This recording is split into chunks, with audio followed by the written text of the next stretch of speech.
Welcome back to my atelier of criticism, and I've just received an email from the office of YouTube's Chief Content Officer Robert Kinsell, who says, Dear Mr. Bradshaw, you should by now have received via DHL courier your complimentary bottle of Rosé Prosecco, for getting over 3,500 subscribers. However, many YouTubers are getting far more than this, and we have recently sent one film reviewer a brand new 3 Series BMW. Well, that's taken the edge off it.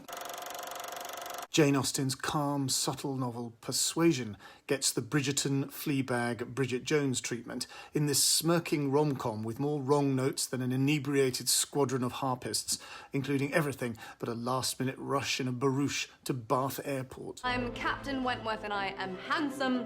Captain, meet Anne. Actually, we met.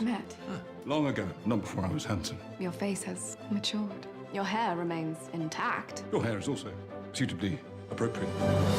You still have jam on your face. Now we're worse than exes. We're friends. Frederick! Perfect. Our demure protagonist Anne Elliot, played by Dakota Johnson, is forever doing supercilious takes and wry monologues to camera, taking despairing swigs from a bottle of red wine in private, occasionally nursing a quirky pet rabbit, and at the end, unforgivably, gives us a wink to seal the deal of our adoringly complicit approval.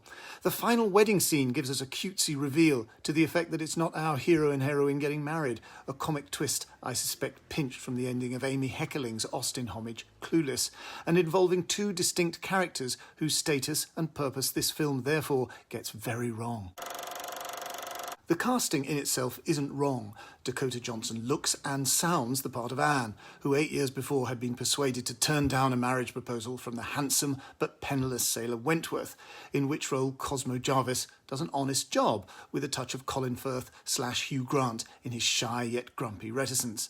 Now Wentworth has returned to the neighbourhood, newly wealthy, prestigiously promoted in the Navy, and reportedly still in search of a wife, to lonely Anne's mortification.